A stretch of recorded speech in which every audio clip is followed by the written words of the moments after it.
Definisi supervisi pendidikan secara umum. Supervisi, jika dilihat dari sudut etimologi, supervisi berasal dari kata super dan kata vision, yang dimana masing-masing kata itu berarti atas dan juga penglihatan. Jadi, kalau secara etimologis, supervisi yaitu penglihatan dari atas. Definisi tersebut merupakan arti kiasan yang menggambarkan suatu posisi yang melihat berkedudukan lebih tinggi daripada yang dilihat. Jadi, dapat diartikan bahwa definisi secara umum adalah pengarah serta pengendalian kepada tingkat anak buah, bisa berarti karyawan atau anak didik yang berada di bawahnya dalam suatu organisasi atau kelompok. Orang yang menjalankan kegiatan supervisi biasanya disebut dengan supervisor. Tujuan supervisi. Supervisi memiliki dua tujuan. Yang pertama, tujuan umum. Sebagaimana tercantum dalam pengertiannya, tujuan umum supervisi adalah memberikan bantuan teknis dan bimbingan kepada guru dan staf sekolah yang lain agar personil tersebut mampu meningkatkan kualitas kinerjanya, terutama dalam melaksanakan tugas, yaitu melaksanakan proses pembelajaran. 2. Tujuan khusus. Bertitik tolak dari komponen-komponen sistem pembelajaran atau faktor-faktor penentu keberhasilan belajar, maka tujuan khusus supervisi akademik menurut Ari Kunto adalah meningkatnya kinerja siswa sekolah dalam perannya sebagai peserta didik yang belajar dengan semangat tinggi agar dapat mencapai prestasi belajar secara optimal. Sasaran supervisi. Adapun sasaran utama dari pelaksanaan kegiatan supervisi tersebut adalah peningkatan kemampuan profesional guru. Sasaran supervisi ditinjau dari objek yang disupervisi. Ada 3 bentuk yang disupervisi.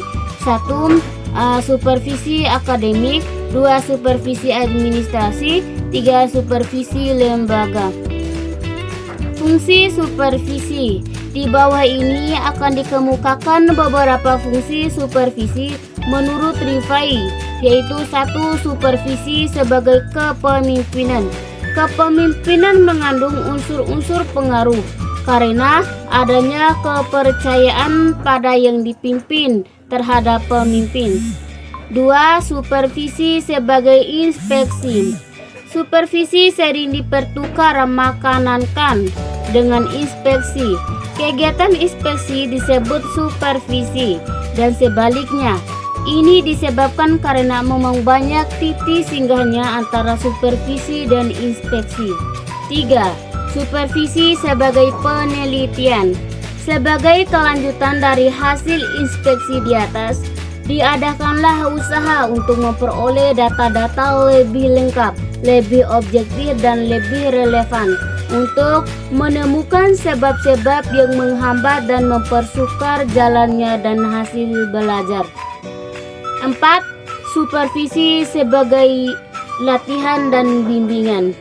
Kesimpulan yang dihasilkan dalam penelitian akan memberikan kemungkinan untuk memberikan latihan kepada guru-guru sebagai usaha peningkatan kemampuan profesionalnya. Latihan itu dapat berupa diskusi, penantaran, observasi, demonstrasi, tugas-tugasan untuk mempelajari sumber-sumber tertentu dan sebagainya. Supervisi sebagai evaluasi. Keberhasilan suatu usaha hanya dapat kita ketahui dengan mengadakan penilaian terhadap usaha itu dan terhadap hasilnya. Dengan evaluasi, kita dapat mengukur sampai di mana tujuan sudah atau belum tercapai dan berapa banyak kemajuan ataupun peningkatan yang dapat dicapai pada setiap tahapan usaha. Dari penjelasan di atas dapat dipahami secara lebih komprehensif makna dan hakikat supervisi pendidikan, yakni usaha seseorang atau supervisor dalam memberikan bantuan, layanan kepada orang lain atau orang yang disupervisi dalam melaksanakan tugas.